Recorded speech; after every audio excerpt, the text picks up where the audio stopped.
जय हिंद दोस्तों। आज इस वीडियो में इकोनॉमिक्स का सबसे महत्वपूर्ण टॉपिक से जीडीपी के विस्तार से चर्चा करेंगे। यह जीडीपी भारत के विभिन्न कॉम्पिटिटिव एग्जाम में पूछा जाता है और जैसे यूपीएससी में भी मेंस में भी बहुत पी में भी सवाल पूछे जाते हैं। तो जानते हैं जीडीपी के विस्तार से चर्चा। तो आज जानेंगे इस वीडियो में कि जीडीपी क्या है, जीएनपी क्या है, एनएनपी क्या है, नॉमिनल जीडीपी क्या है, रियल जीडीपी क्या है और जीडीपी डिफ्लेक्टर क्या है। तो आज विस्तार से जानते हैं। तो सबसे पहले हम जानते हैं कि जीडीपी क्या है। नहीं, जीडीपी क्या है। हमेशा आप लोग भी सुने होंगे कि जीडीपी भारत का प्राथमिक क्षेत्र में इतना जीडीपी है, इतना है। तो क्या है जीडीपी? तो जानते हैं जीडीपी का फुल फॉर्म क्या होते हैं। तो जी से होता है ग्रोस, डी फॉर डोमेस्टिक और पी फॉर प्रोडक्ट। इसका मतलब होता है ग्रोस डोमेस्टिक प्रोडक्ट। इसको हिंदी में कहते हैं सकल घरेलू उत्पाद। तो आप समझते हैं अपना भाषा में, हिंदी भाषा में मतलब जो आम लोग का, कि क्या होता है सकल घरेलू उत्पाद। ये जो बहुत बड़ा पेचीदा शब्द है। तो यह कुछ नहीं कि एक निश्चित सीमा कहने का मतलब आप मान लीजिए भारत में जो भारत देश में जो समस्त मतलब जितना वस्तु उत्पादन होता है, वस्तु मतलब जैसे कि आप मान सकते हैं वस्तु मतलब आम, केला, फल जो होता है, फल और ये सब जितना मतलब करते हैं भौतिक चीज है, ये सब वस्तु है। क्या है, जितना हम छू सकते हैं उस जितना चीज, जैसे बोर्ड है, ये सब वस्तु चीज है, कप पेन है, ये सब जितना भी कंपनी जो बनाता है, ये सब वस्तु है। तो जितना भी समस्त अंतिम वस्तुओं एवं सेवाओं का मतलब जैसे कि कोई पढ़ाई रहा है, यूट्यूब पर पढ़ाता है तो वे सेवा दे रहा है। वे मतलब वस्तु नहीं दे रहा है, सेवा दे रहा है, सेवा बदले पैसा ले रहा है। तो वही निश्चित सीमा, इसी प्रकार लिखा हुआ कि निश्चित सीमा के अंदर समस्त अंतिम वस्तु एवं सेवाओं के मूल्य को जीडीपी कहते हैं। इसको एग्जाम्पल से अच्छी तरह से समझा जा सकता है। अंतिम वस्तु का तात्पर्य कि फाइनल जो सब तैयार हो जाए। जैसे अंतिम आप समझिए, जैसे कि जब किसान गेहूं उपजाया जाता है, तो गेहूं उपजाने के बाद किसान आगे बेचता है। तो मान लीजिए आगे बिक जाता है, तो आगे जो गेहूं उसको आटा में परिवर्तित किया जाता है। उस आटा में परिवर्तित हो जाने के बाद आटा को मान लीजिए कि वह फैक्ट्री में चला गया है। तो आटा से बहुत विभिन्न प्रकार के व्यंजन बनाया जा सकता है। तो मान लीजिए बिस्कुट बन गया, तो उसमें जो अंतिम वस्तु बिस्कुट का ही दाम इंक्लूड होगा। जब ये जीडीपी जो जोड़ाएगा, तो इसमें आटा और यदि हम आटा और जो गेहूं ये सब साथ जोड़ दे तो उसमें मूल्य बहुत हो जाएगा। तो ये उस मूल्य को नहीं जोड़ते। जब अंतिम जो बिस्कुट तैयार हुआ, उस जो प्रोडक्ट तैयार हुआ बिस्कुट का जोड़ते, तो उसको अंतिम वस्तु कहते हैं। और सेवाओं मतलब आप समझते हैं कि जितना भी सेवा देता है, जैसे बस, गाड़ी, सब जितना भी हवाई सब रेलगाड़ी सब बस, जो मतलब या कुछ आपको देते नहीं, केवल आती आपको कर देते। जैसे कि आप मोबाइल फोन, एयरटेल, जियो फोन करा दें तो कोई वस्तु नहीं देता है, इसको आपको सेवा देता है। यहाँ में एमबी देता है कि आप प्रोवाइड कर सकते हैं, आप मतलब वेबसाइट में जा सकते हैं। तो जानते हैं कि एग्जाम्पल से कि जीडीपी क्या होता है। तो आप ये समझ गए कि किसी भारत के अंदर जितनी भी वस्तु और सेवाओं का उत्पादन हुआ उसको जीडीपी कहते हैं। जैसे कि टाटा ये कंपनी भारत का है। तो मान जाइए कि इसने अपनी वस्तुओं या सेवाओं से 1000 रुपये कमाए, क्योंकि तो करोड़ों अरबों में होता है। लेकिन हम एक एग्जाम्पल के लिए मान लेते हैं कि टाटा ने 1000 कोई वर्ष में कमाया। और एक आदमी है, मतलब आदमी होता है, जो आदमी है जो विदेश में रह रहा है, लेकिन वो विदेश में रह रहा है जो भारतीय है, इंडियन है, जो वह 300 कमा रहा है। जो विदेश में मान लीजिए अमेरिका में कोई आदमी है, XYZ का कोई व्यक्ति है, जैसे राम है, तो ये अमेरिका में रहता है और वहां पर ये 300 रुपये कमाता है। जो टाटा है वो 1000 रुपये कमाए हैं। और जियो मान लीजिए, जैसे जियो एयरटेल अपना ये रिचार्ज बढ़ा दिए, बहुत घटिया काम किया है, जो जिसको परेशानी का सामना कर रहा है। तो मान लीजिए जियो या 500 रुपया कमाता है भारत में, क्योंकि ऐसे तो रियल में बहुत करोड़ कमाता है। लेकिन मान लीजिए एक एग्जाम्पल समझने के लिए, तो जियो 500 कमाता है। तो अब जीडीपी कितना होगा? मान लीजिए इतना ही, एक देश में भारत में ही इतना ही, तो इतना पे ही जीडीपी कितना जोड़ाना है। तो जो टाटा है, टाटा जो भारत का है, अब भारत में ही उत्पादन कर रहा है, तो इसका 1000 जोड़ा जाएगा, यानी 1000 रुपया इसका हो जाएगा। और जियो जो 500 है, तो इसका हो जाएगा 1500, तो 1500 इसका जीडीपी हो जाएगा। और देखिए 300, आप कहेंगे 300 भी तो भारतीय आदमी कमाए हैं, तो 300 क्यों नहीं जोड़े? इसको नहीं जोड़ सकते हैं, क्यों? जीडीपी में नहीं जोड़ा जा सकता है। क्यों नहीं जोड़ा जा सकता है? क्योंकि जीडीपी का मतलब ये होता है कि किसी निश्चित मतलब निश्चित क्षेत्र, निश्चित क्षेत्र मतलब भारत के अंदर हुआ, मतलब जो वस्तुओं का मूल्य, मतलब जो उत्पादन हो उसका केवल जोड़ाएगा, और किसी भारतीय, क्योंकि यह जो आदमी यह भी भारतीय है, लेकिन ये विदेश में रहता है, वो जहाँ कमाए उन्हें वो तो वस्तु एवं सेवाओं अति दिए प्रदान दिए, तो उसका पैसा वो विदेश में है तो विदेश में जोड़ाएगा, यहाँ भारत में जीडीपी नहीं जोड़ाएगा। तो इसमें जीडीपी कितना हो गया? जियो का 500 और ये टाटा का 1000, यानी 1500 हो जाएगा। आदमी का इसमें नहीं जुड़ाएगा, इस जीएनपी में जुड़ाएगा, जो आगे इसको जल्द आगे पार्ट 2 में इसको बताने वाले हैं। तो आप जानते हैं कि जीडीपी, तो जीडीपी आप लोग समझ गए कि एक वर्ष के मतलब कि निश्चित समय में निश्चित वस्तुओं के सेवाओं का उत्पादन के अंतिम मूल्य को, अब अंतिम समझ गए। तो आप जानते हैं कि जीडीपी निकालने की विधि, आप बहुत जीडीपी के बारे में पढ़ा होगा, मार्केट प्राइस, मतलब मार्केट प्राइस पर जीडीपी निकालता है, और फैक्टर कॉस्ट। तो आप जानते हैं मार्केट प्राइस क्या है, इसको कुछ एग्जांपल के मदद से आप अच्छी तरह समझ सकते हैं। तो मार्केट प्राइस होता है जिसको शॉर्ट फॉर्म में एमपी कहते हैं। तो एमपी क्या है? एफसी का मतलब होता है फैक्टर कॉस्ट। फैक्टर कॉस्ट मतलब लागत कॉस्ट होता है। जैसे मान लीजिए जो पेंसिल है, ये जो पेंसिल है, जो कंपनी जो सभी बनाया, तो इसको कंपनी जिससे इसका 20 रुपये दाम है, ये कंपनी जो बनाया इसका दाम, मतलब उसका लागत पड़ा फैक्टर कॉस्ट 15 रुपया। जो पेंसिल है इसका 15 रुपये पड़ा। और जैसे मान लीजिए कि पेंसिल में सरकार टैक्स लेता है, टैक्स लेता है, जो टैक्स मान लीजिए इसमें जो टैक्स लिया ये 5 रुपया लिया, तो इसका टोटल हो गया दाम 20 रुपया। तो मार्केट प्राइस होता है जब फैक्टर कॉस्ट, जैसे कि जो कंपनी का लागत हुआ इसमें 15 रुपया, तो ये 15 रुपया हो गया, लेकिन सरकार उस पर एक पेंसिल पर 5 रुपया टैक्स ले लिया, तो इसका टोटल दाम कितना, यानी अब मार्केट में कितना बिकेगा? क्योंकि कोई भी कंपनी बनाता है सामान तो अपने फैक्टर कॉस्ट और टैक्स होता है उतना जोड़ ही लेता है, तभी ना उसका फायदा कमाना है, यदि तो घाटा हो जाएगा। और माइनस सब्सिडी होता है, जैसे कि और बहुत जानते हैं, जैसे किसान कृषि उपकरण, जैसे ट्रैक्टर हो गया, खाद हो गया, ऐसे सामानों में सरकार अपनी पॉकेट से पैसा देता है, उस मतलब जो कारखाना दिया है या कंपनी है उसको पैसा देते हैं, तो उसको सब्सिडी कहते हैं। तो मार्केट प्राइस में क्या होता है? फैक्टर कॉस्ट में यदि टैक्स लिया तो टैक्स जोड़ देंगे, और सब्सिडी सरकार दिया तो घटा देंगे, उसको मार्केट प्राइस कहते हैं। तो जो जीडीपी हमेशा निकालते हैं वो मार्केट प्राइस पर। तो आप समझिएगा कि मार्केट प्राइस पर जीडीपी कैसे निकलेगा, तो इसको आगे थोड़ा सा बताते हैं, ताकि इतना समझिए कि जीडीपी मार्केट प्राइस पर निकलता है। और जो फैक्टर कॉस्ट होता है, फैक्टर कॉस्ट मतलब इसमें घटा देंगे, यानी मार्केट प्राइस, जैसे इस दाम में बिक रहा है, यानी अभी जो इस मार्केट में बिक रहा है 20 रुपये, यदि और यानी सरकार इस पर सब्सिडी दिया है तो सब्सिडी घटा देंगे, तो वह हो जाएगा फैक्टर कॉस्ट। समझिए, तो जीडीपी हमेशा निकलते हैं कि जीडीपी निकाला जाता है, जिसे पहले कहते हैं नॉमिनल जीडीपी, एक होता है रियल जीडीपी। तो जानते हैं नॉमिनल जीडीपी क्या होता है? यानी जीडीपी मुख्यतः 2 प्रकार का होता है, नॉमिनल जीडीपी और रियल जीडीपी। तो जानते हैं नॉमिनल जीडीपी, तो नॉमिनल जीडीपी इसका हिंदी होता है सांकेतिक, और जीडीपी मतलब हो या बताइए दी सकल घरेलू उत्पाद, ग्रोस डोमेस्टिक प्रोडक्ट। तो जानते हैं जो नॉमिनल जीडीपी किस प्रकार निकाला जाता है? तो नॉमिनल जीडीपी आप कुछ नहीं, उत्पादित वस्तुओं के चालू वर्ष के मूल्य पर गणना किया जाता है। आप कुछ समझ नहीं आया होगा, हम बताते हैं। जैसे मान लीजिए कि बताए थे कि जीडीपी का मतलब होता है कि भारत के अंदर जितना भी वस्तु है सेवाओं का उत्पादन हुआ उसका मूल्य, जो मूल्य होता है कोई चीज का, जैसे कोई कंपनी इसका उत्पादन करती है इसका मूल्य है, तो उसी प्रकार कोई भी देश में जितना भी वस्तु है सेवाओं का मूल्य है उसको जीडीपी शामिल किया जाता है। नॉमिनल जीडीपी में क्या होता है? जैसे कि कोई कंपनी है जो हाल ही में, मतलब मान लीजिए 2024 में इस पेंसिल को बनाया है, तो इस पेंसिल को चालू वर्ष, यानी जो अभी चल रहा है, जैसे इसको 20 रुपया है, तो जो 20 रुपया ये पेंसिल है, तो अगर जीडीपी गणना होगा नॉमिनल जीडीपी में, तो इस 20 रुपया को गणना जाएगा। तो हम समझते हैं, इसको एग्जाम्पल से क्लियर समझ में आएगा। तो इसमें इतना समझिए कि नॉमिनल जीडीपी चालू वर्ष के मूल्य पर गणना किया जाता है।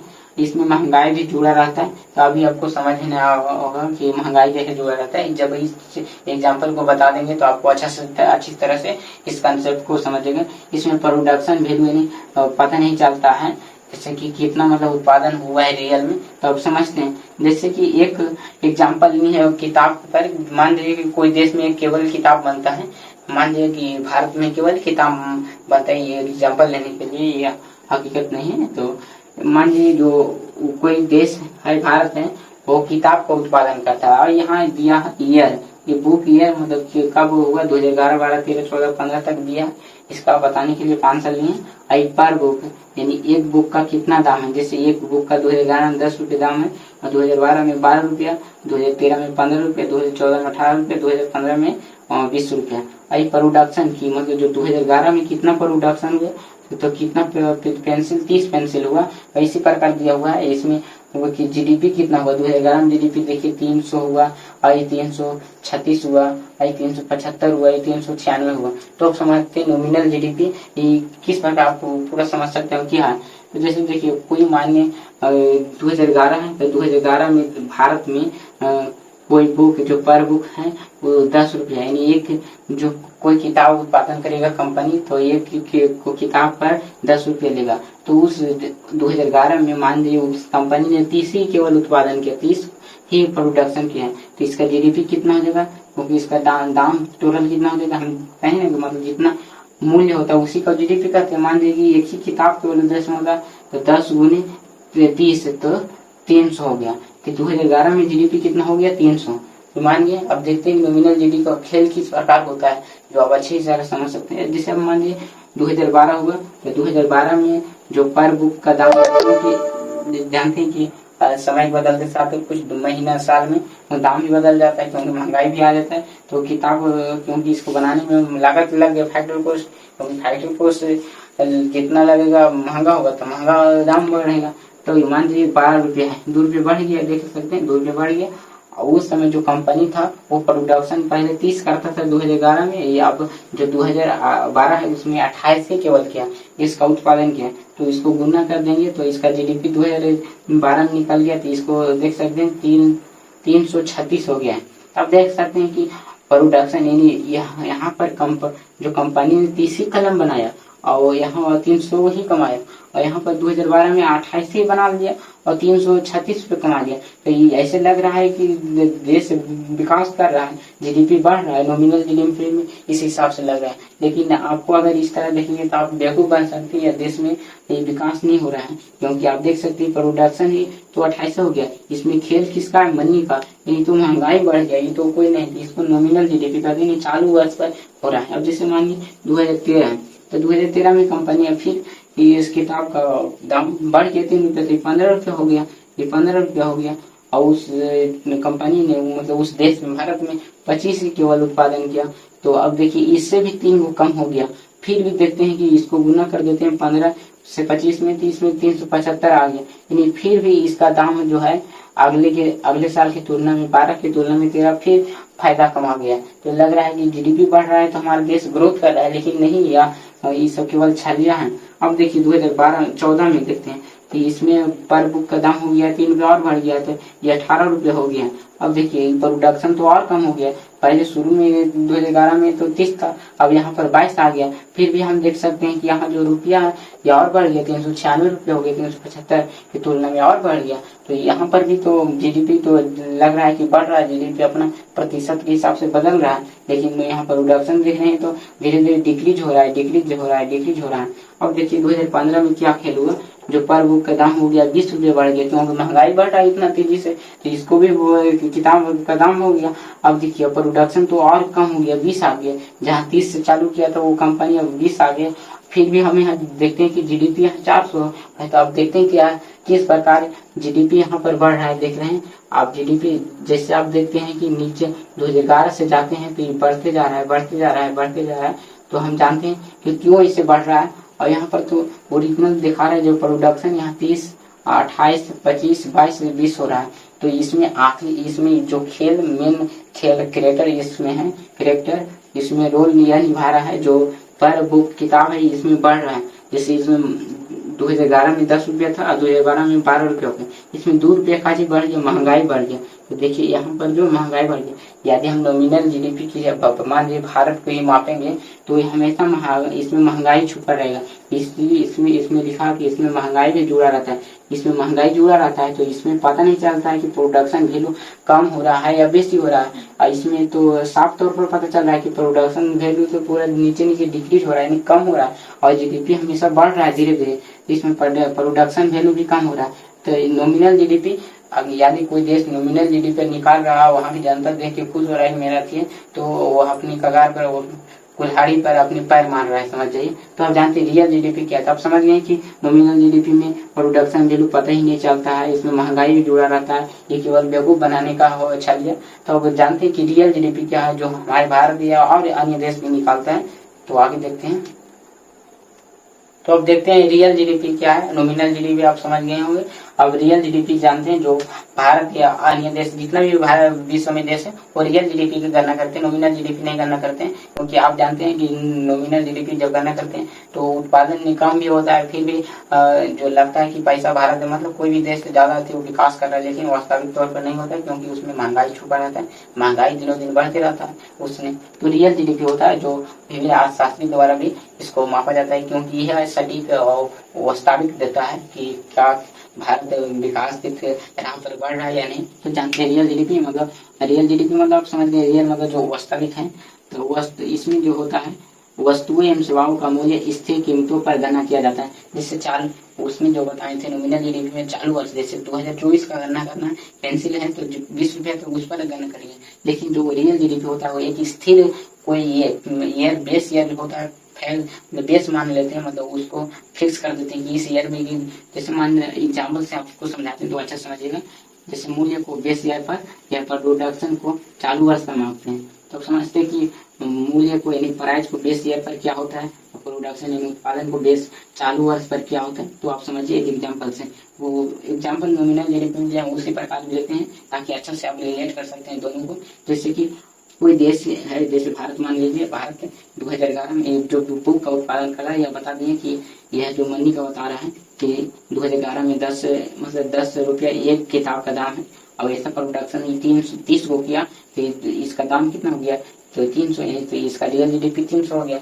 अब देखते हैं जैसे 2012 में आप देख रहे हैं सब 10 का क्या फायदा, तो आप समझिए। जैसे हम यहाँ पर बताएं कि मूल्य को एक स्थिर कीमतों पर यानी बेस ईयर पर, तो मान लीजिए हम बेस ईयर हम मानते हैं 2011